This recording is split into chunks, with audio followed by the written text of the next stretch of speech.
According to multiple sources, Universal Studios Hollywood may finally be getting a real roller coaster. With Super Nintendo World opening next year, speculation has already begun about when and if the park might add a serious new roller coaster, and we finally see some kind of confirmation that this is happening. According to articles on the Street and Orlando Park Stop, Universal Studios Hollywood is looking to add a Fast and Furious drift coaster built by Intamin.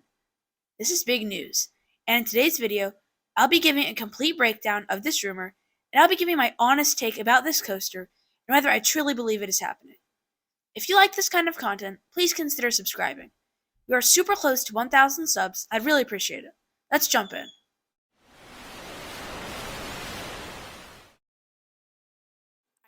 The article in Orlando Park Stop was published in early May and is extremely detailed, so if you want to check that out, I left a link to it in the description.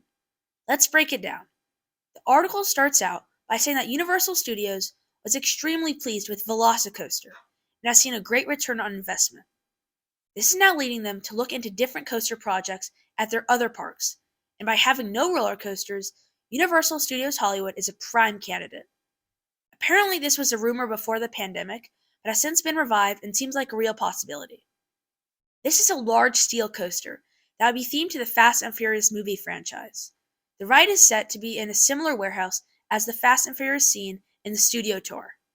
The queue and station is inside of the warehouse, but the coaster would fly in and out of the warehouse building.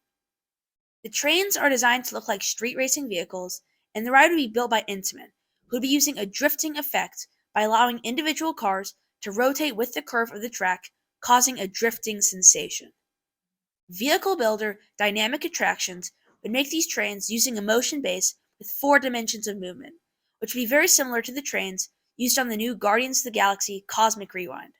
We don't know yet if the track is going to be single-railed or if this will be a racing coaster to fit into the Fast and Furious theme. Intamin has a Hot Racer model, which is a dueling single-rail coaster, and the first version of these just opened up at Luna Park in Sydney, Australia. With Universal seeming to like Intamin, and with the built-in racing aspect, this seems like a real likely option. My only concern is that the capacity on these is pretty bad, so we'd have to figure something out with that. Anyway, when could we expect this to open? Well, I don't expect construction to begin until Super Nintendo World is open, but the project is apparently moving ahead of schedule, which is, by the way, never happened before, and may be ready for winter break opening this year.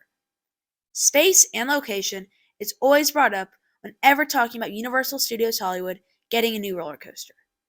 This coaster would be located in the upper lot, taking the area for the show Animal Actors and another special effects performance stage. Coaster track is expected to soar over the escalators, giving riders an incredible view of the lower lot and the San Fernando Valley. Another possible location is in place of the Mummy, which has been rumored to be removed for years now, or they might even expand the lower lot completely. The special effects stage has not reopened since the pandemic closure, so this still seems like the most likely place. This ride, as a whole, sounds like an awesome concept, and with the detailed rumors, I truly think this is a real possibility for Universal Studios Hollywood next ride. What do you think about this rumor? Is it going to happen? Please let me know in the comments, and as always, thanks for watching, and if you made it this far, please consider subscribing and checking out some of my other content. See you guys in the next video.